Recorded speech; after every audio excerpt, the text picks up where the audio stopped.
It is cold. That's it. It's cold. All right. So, question of the day, statement of the day to discuss is why don't we understand that what we may need doesn't always come in the form of what we are attracted to or even want? That's simple because the mind and the heart and the body wants what it wants when it wants it. It's just that all three aren't always connected at the same time.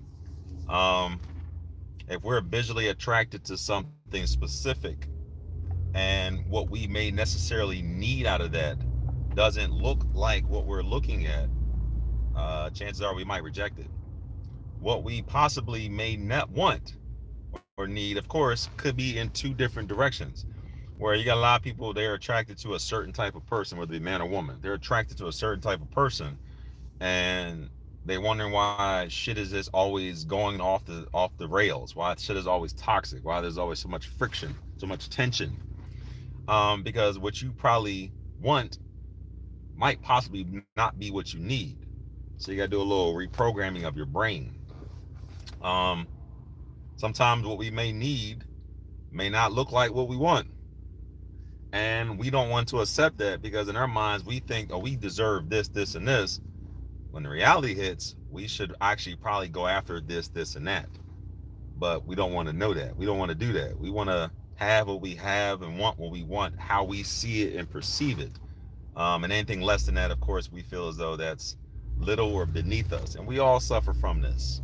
Um, Mostly in saying that in connection with dating, relationships, or attraction to the opposite sex.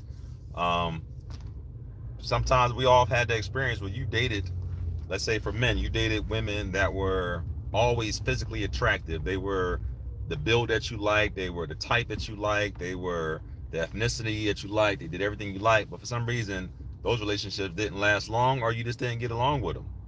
And you probably wonder why. Well, you wonder why is because that probably isn't necessarily what you need to make you happy or make you feel some kind of way of completeness in whatever you're trying to do. And then chances are probably the ones that you probably need don't look like what you want. So of course you're going to reject it or you're going to push it off. Same thing with women. Women do the same thing. What they want is always skewed by what they actually really need. So you really can't go by that for some of them because a lot of them don't really know what they want. A lot of people don't know what they want. Um, or they know what they want. They may not necessarily know what they need. Um, and if you try to tell somebody, people get offended, like, well, I need this or I want this. And it's like, but your track record shows what you're attracted to. Your history shows what you're drawn to. You know, your dating pool, your baby mamas, your baby dads, or whatever that you allow to have you at whatever capacity, that's what your speed is. Call it what you want. You pop a kid out with somebody, at some point in time, that's what you liked. Because if you didn't, you wouldn't have slept with them. And you wouldn't have slept with them raw. I don't care how horny you are. I don't care about any of that stuff. If you don't like it, why'd you do it? That's pretty much how that goes. Uh, your taste buds might change as you gotten older, but most of the time, what you got at that time, that's what you was attracted to. That's what you was drawn to. So you got to kind of accept that. Kind of got to eat that. Um, so yeah, do some soul searching. Do some self awareness. You know, identify within yourself, and be honest with yourself. A lot of people don't want to be honest with themselves. You can lie to the whole world, but be honest with yourself. You know, you want, tall for a woman. You might want tall, dark, handsome, muscular, strong, attractive. This, and that. That's not what you attract. You attract short, bald, pleasure seeking, insecure, you know, narcissistic, whatever you want to call it. And you sleep with them, you have kids with them. That's your lane. Stay in that. Why are you going to try to branch out of that? Same thing with women or men. Men always want, I guess, glamorous, pretty supermodels, but then you end up with bumpy face Nancy down the street, have multiple kids by her, and they all kind of look the same as far as the women that you choose. That's what you like. That's your lane. Stay in that. You want to go higher? Okay, you can go higher, but don't have an expectation of it. Just sample it. Chances are you go higher, you're probably not even going to want it because you don't really know how to maintain it. The higher caliber of man or woman that you choose depends on the caliber of person that you are. Like if you're not a part of that life, if you're not a part about that level, don't try to be up there. It will siphon you out eventually. Just like players and play sports. You got players in the NFL, you got players in the G League, you got players in the XFL. How you play and how your characteristics and your skill level determines where you are going to land at in these leagues. That might just be out of your league. You might just have to accept that. I know it's gut wrenching. A lot of people don't want to hear the truth, but some people are just average, and average is okay.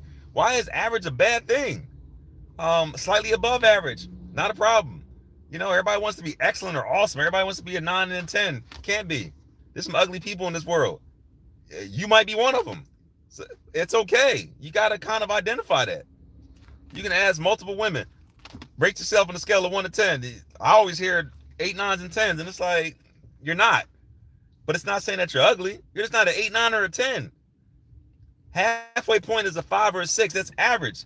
6 is above average. There's nothing wrong with that.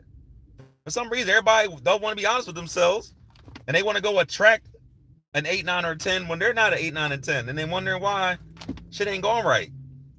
I don't really know many men that probably calculate themselves on a scale. Like, I think I'm extremely attractive and handsome. I give myself a solid 8. I can go up or I can go down. Solid 8. Is there room for improvement? Absolutely. Do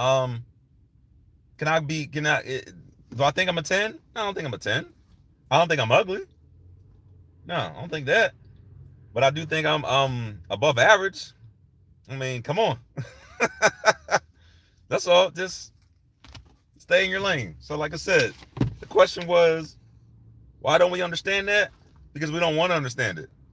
We want what we want, we like what we like, and we expect what we expect. That's a lesson for today.